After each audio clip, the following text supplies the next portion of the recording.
Bom dia, senhores senadores e senadoras, senhores membros da mesa e demais presentes.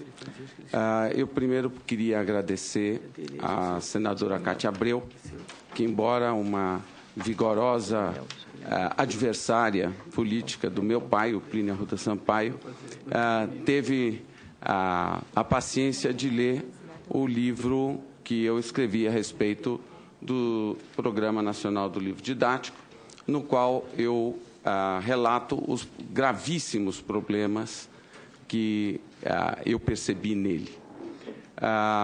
Eu, felizmente, estou aqui como independente e não tenho as amarras que uma representação colocam. Então, me sinto mais à vontade para falar, talvez com um pouco mais de veemência sobre essas questões.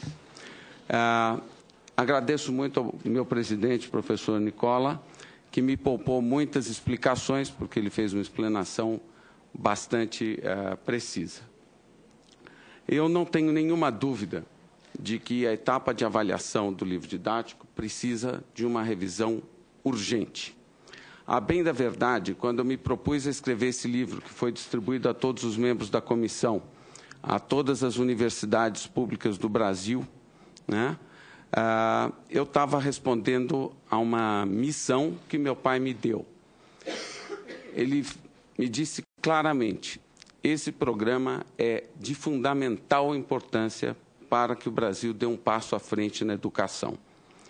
O problema é gravíssimo, é uma ótima política de Estado, mas o problema é gravíssimo e precisa de um bom diagnóstico, né?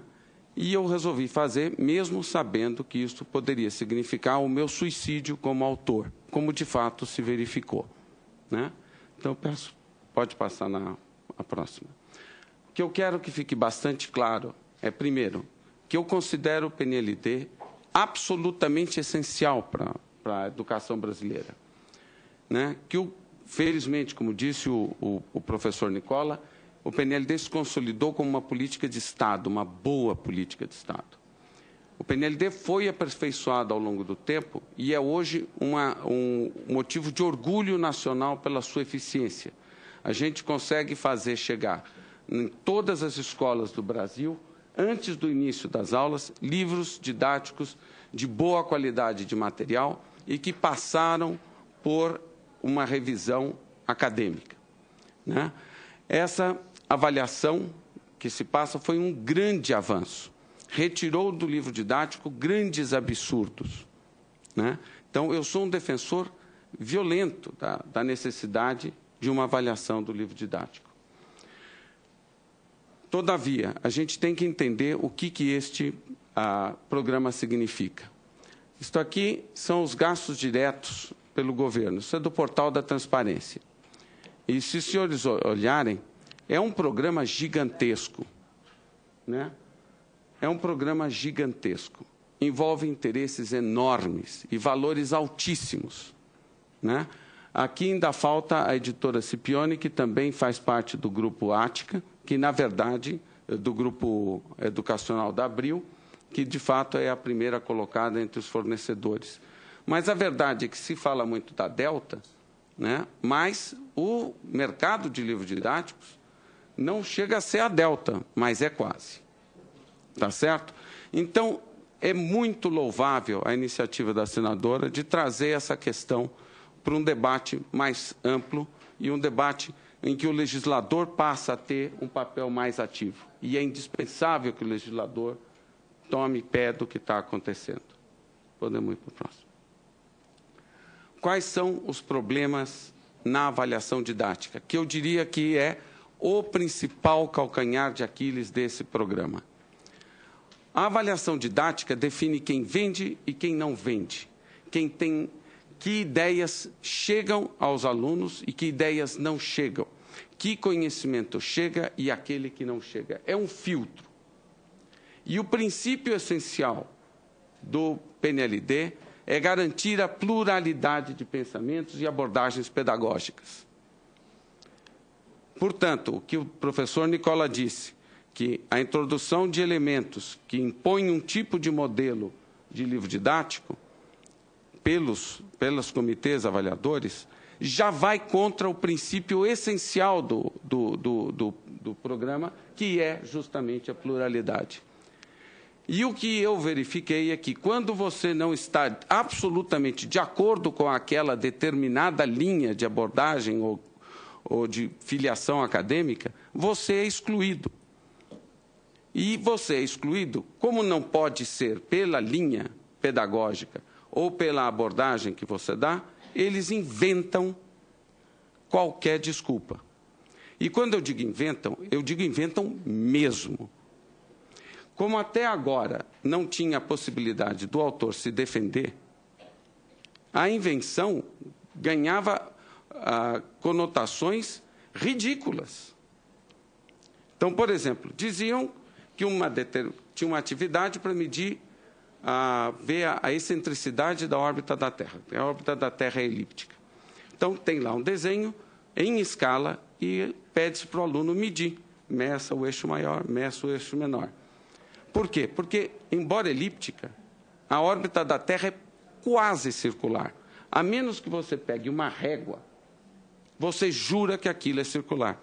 Bom, o avaliador não mediu e disse que eu desenhei uma órbita circular. Ou seja, ele fez uma avaliação absolutamente negligente. Ele queria tirar o livro a qualquer custo. E ele não paga nada por isso. Porque, afinal de contas, ele fica no anonimato, o seu parecer não é divulgado e eu não tenho direito de defesa.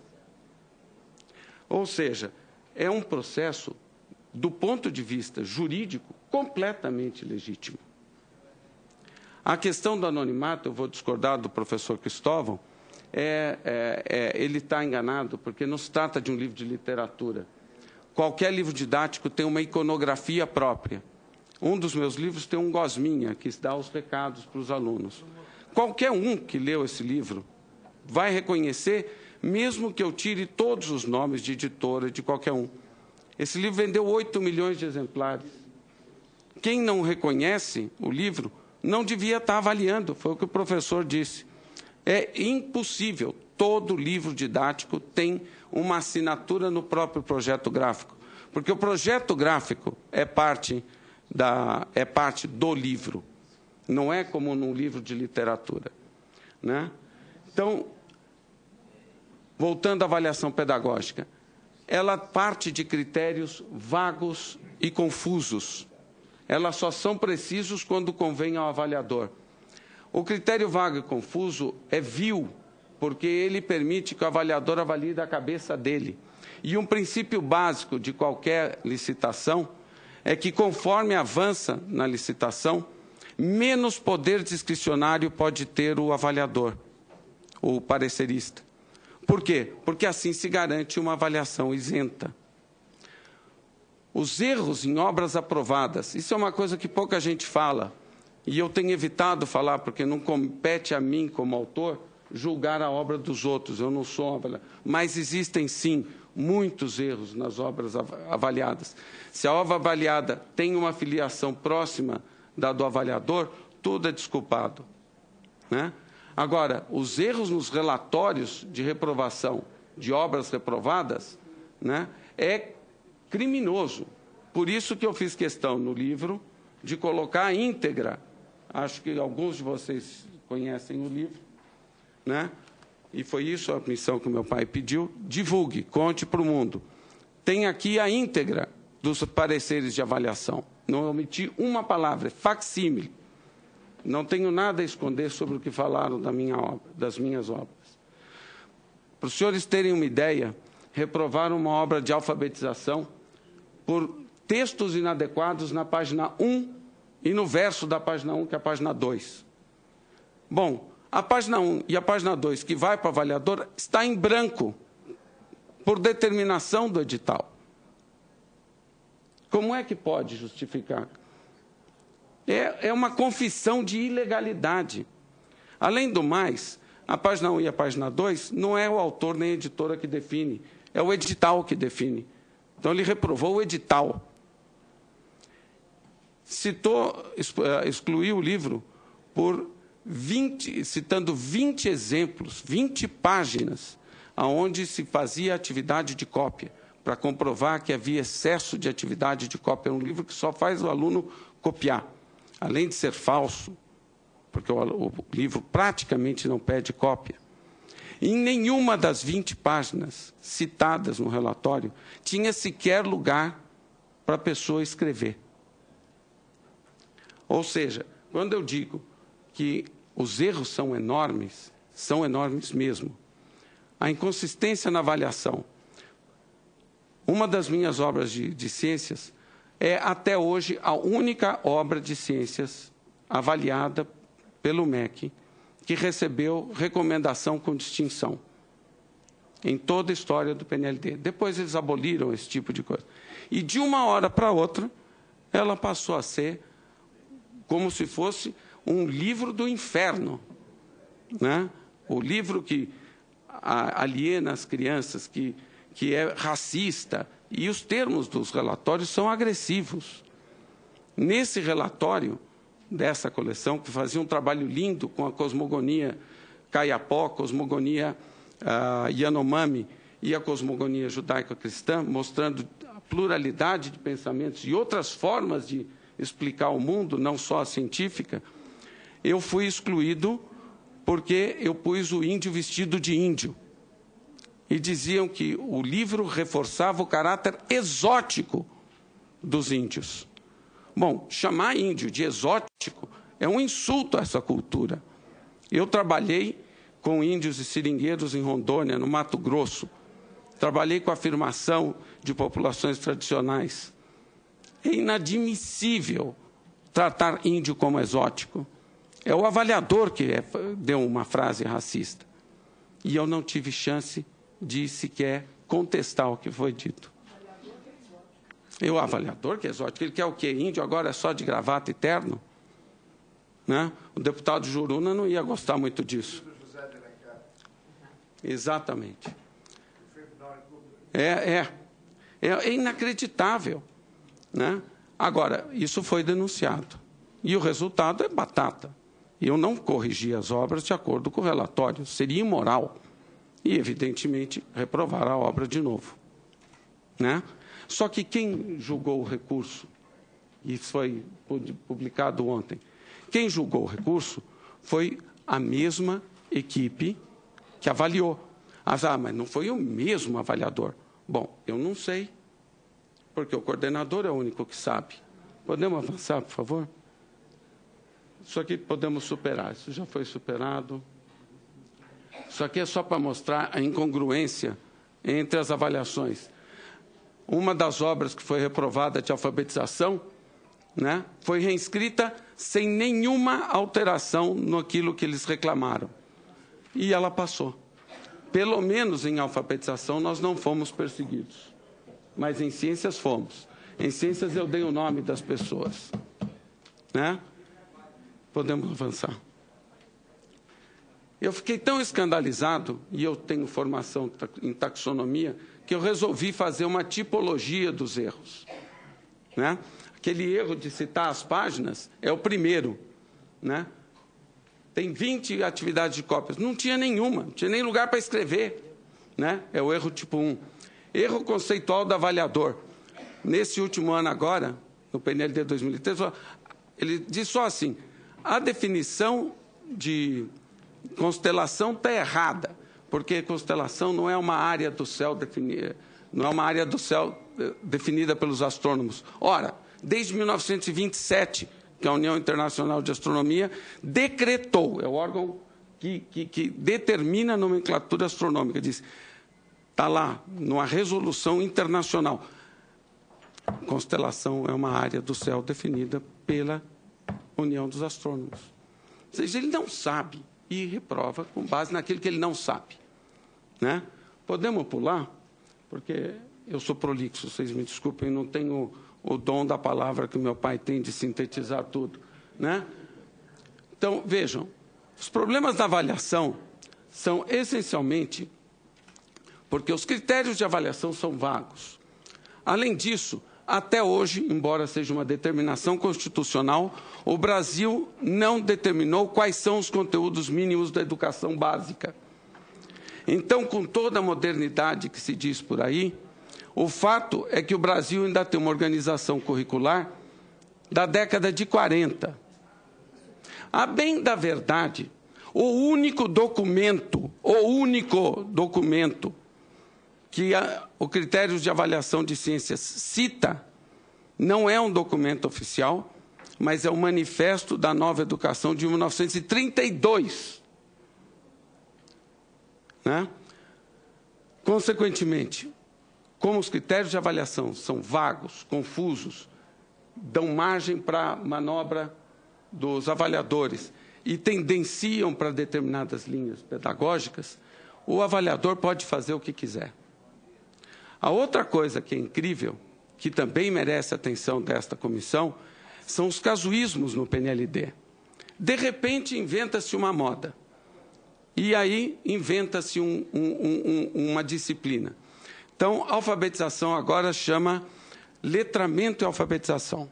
No ano seguinte muda para letramento e alfabetização linguística. Depois, letramento e alfabetização, e agora não é mais só no primeiro ano, é no primeiro e no segundo ano. Depois, no outro ano, já vira letramento e alfabetização linguística em 3 anos. Né? E muda toda a característica do livro. Só que o autor e a editora têm 120 dias para escrever esse novo livro. Não se faz uma audiência pública nesse sentido. Se inova no edital de R$1 bilhão, e não se faz audiência pública. Nós entramos no TCU. O TCU determinou que deveriam ser feitas audiências públicas antes do edital. Se publicaram já 2 editais sem audiência pública, com inovações.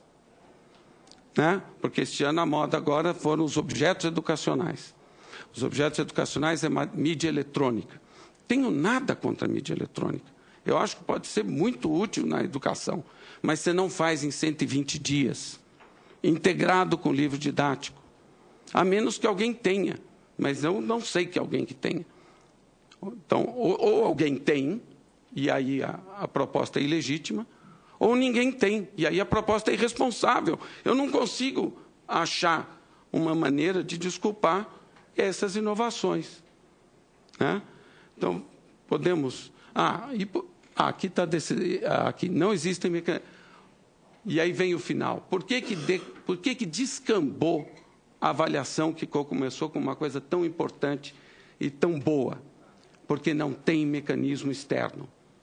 Não tem controle nenhum sobre esses avaliadores. Não tem controle nenhum sobre a definição dos critérios de avaliação.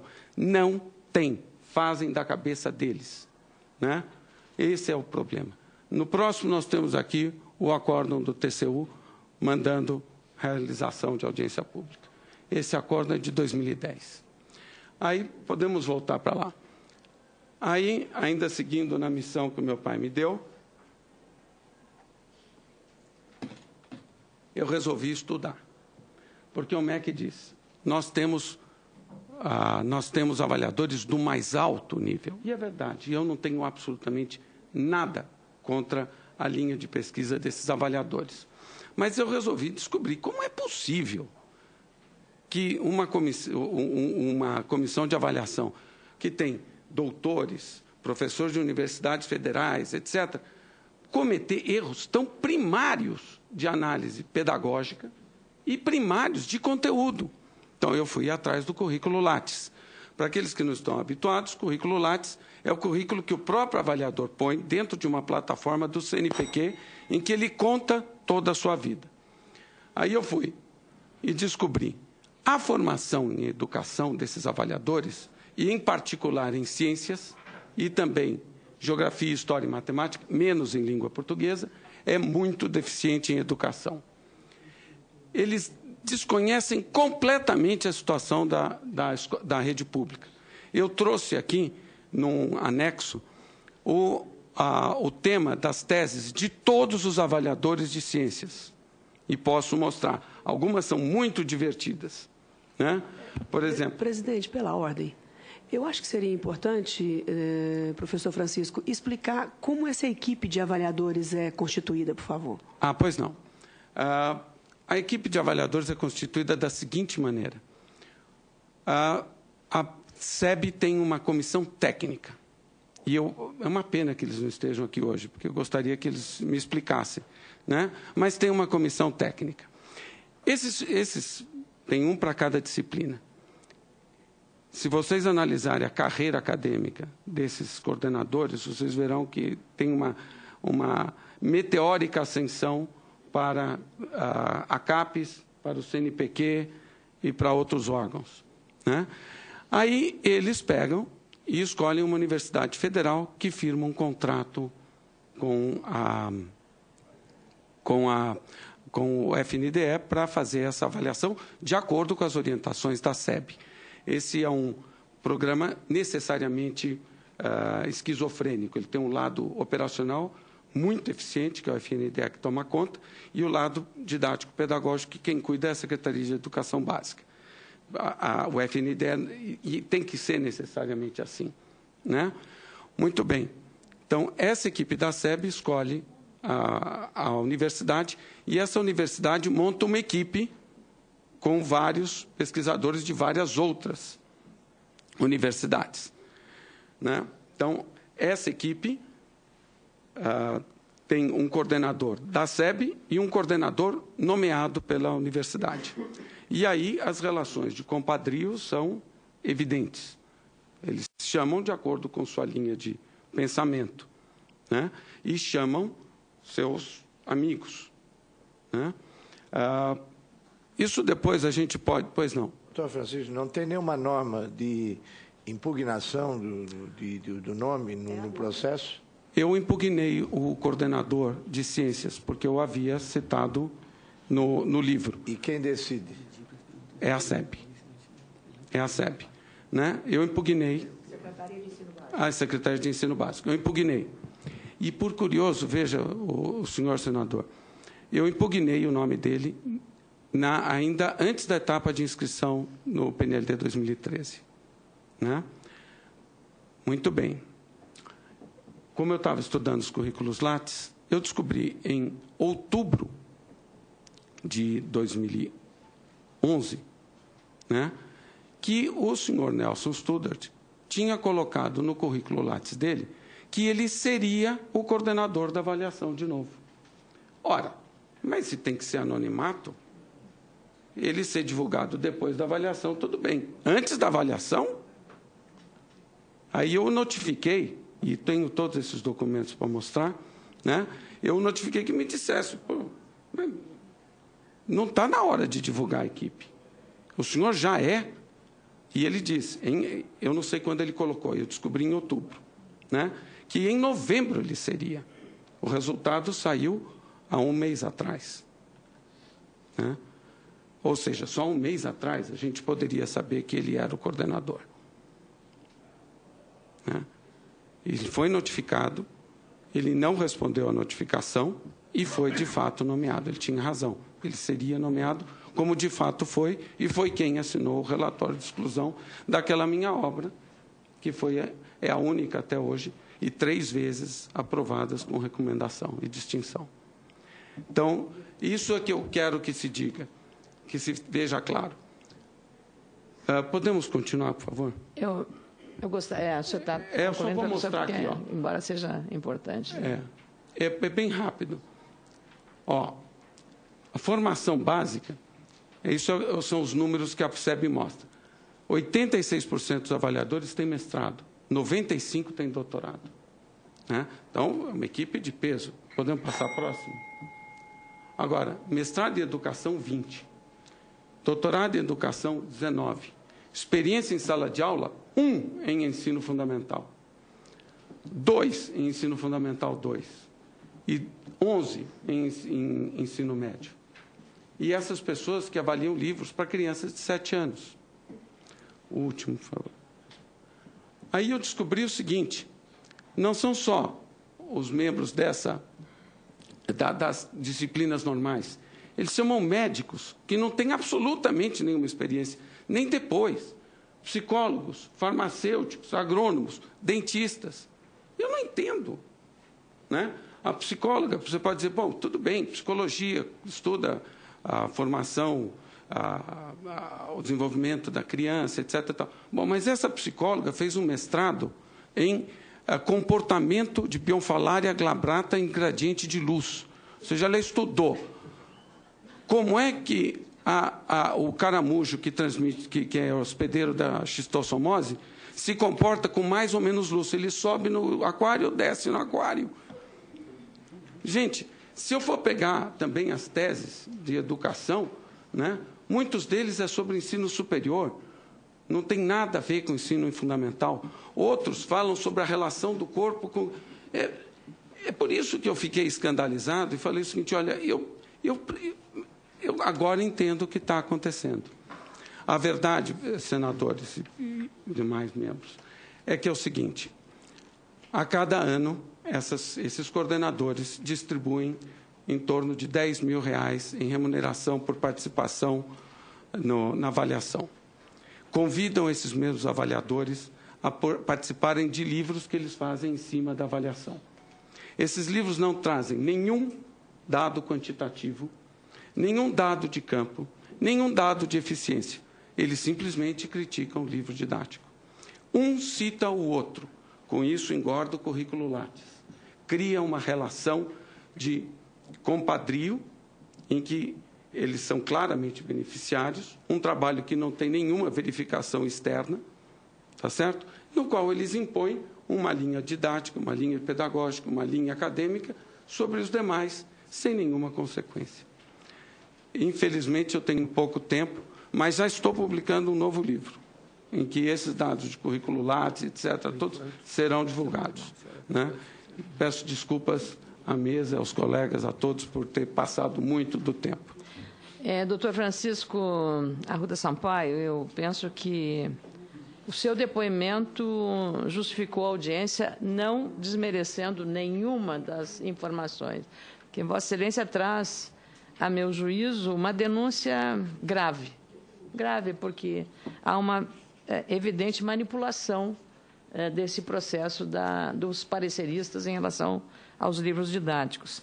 E talvez, não sei se avanço demais, imaginar que tenha sido a sua contundência e a boa advocacia da causa que tenha levado à ausência de representação do MEC aqui. É apenas uma suspeição que não gostaria de cometer a irresponsabilidade, mas o que Vossa Excelência traz é realmente muito sério, o que evidencia a relevância da audiência pública proposta pela senadora Cátia Abreu